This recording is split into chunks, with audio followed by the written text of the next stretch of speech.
Jasmine Pineda's recent actions have concerned her baby daddy, Matt Brownies, from 90 Day, the last resort after claiming they are not together. Jasmine met Matt at her gym in Michigan while she was married to Gino Palazzolo. Jasmine wished to have an open marriage amid problems in her relationship with Gino. He agreed, and Jasmine and Gino planned to stay married, with Jasmine promising she would never develop feelings for Matt.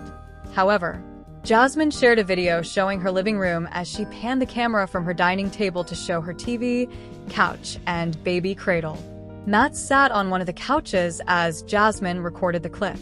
She wrote that Matt was actually concerned about her since he thinks she is a hoarder. Jasmine added, "He's OCD, and he thinks his baby mama requires an intervention."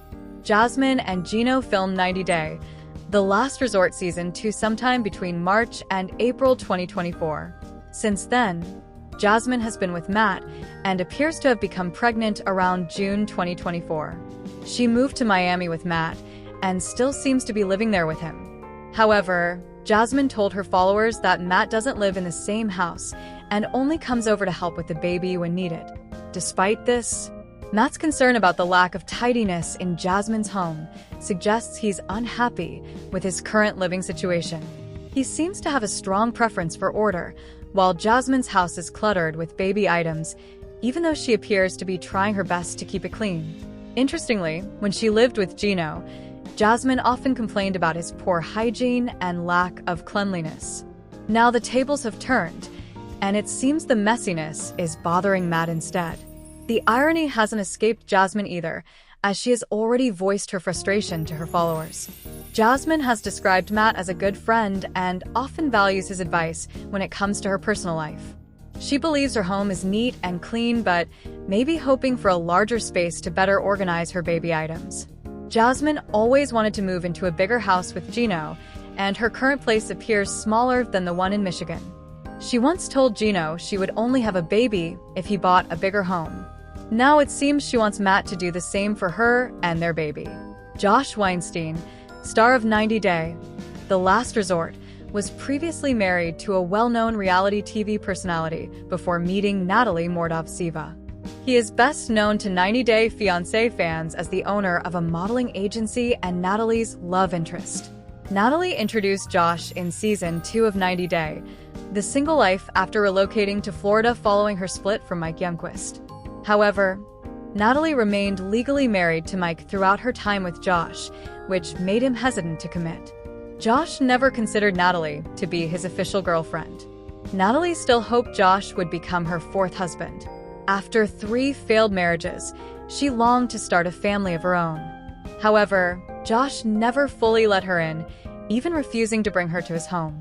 He was intimidated by her unpredictable mood swings and became her go-to source for money. Natalie also expected Josh to help launch her career in Hollywood. Though he initially tried to support her, Josh eventually gave up due to her ongoing jealousy and insecurity, which became especially apparent during their therapy sessions on 90 Day, The Last Resort Season 2. Natalie met Josh's ex-wife via ET, Candace Mishler, for the first time in an episode of 90 Day, The Single Life Season 3. She also learned that Josh's son Jett, whom he shares with Candace, would be joining them. Josh had mentioned that Candace owned a boat and had invited them for an outing on the lake. He made it clear to Natalie that both Candace and Jett were very close to him. Josh encouraged Natalie to just be herself and expressed his hope that everyone would get along well during their time together.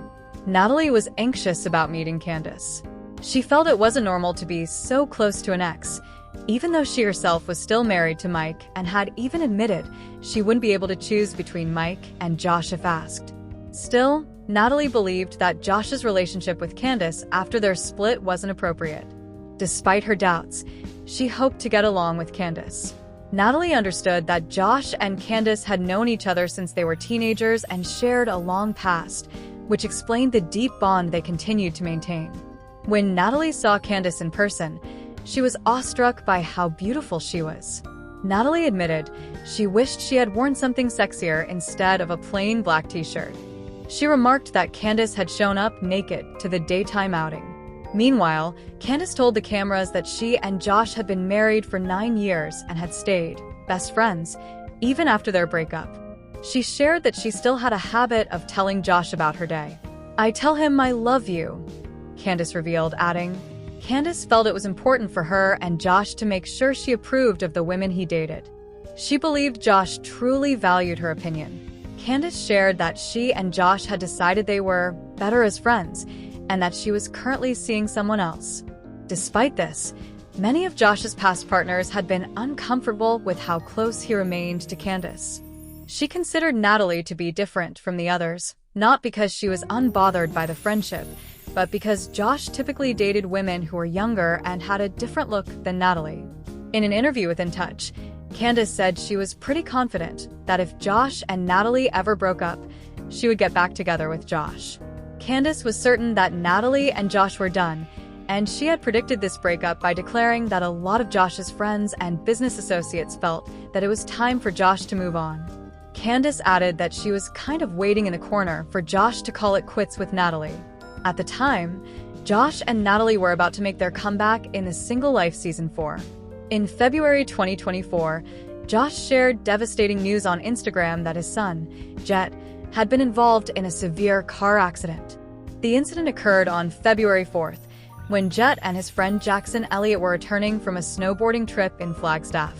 Their vehicle struck a guardrail on I-17 near Cordis Junction, resulting in Jackson's immediate death.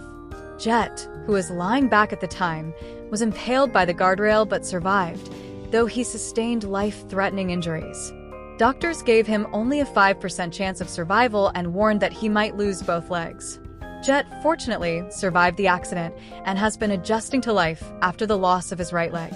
His recovery has been shared through social media, where his mother mentioned in April 2024 that he was finding his way back to familiar routines, such as going to the gym, riding his razor, and grilling tri-tip. He started physical therapy and has been fitted with a prosthetic leg. In May 2024, Josh posted on Instagram that it had been 100 days since the accident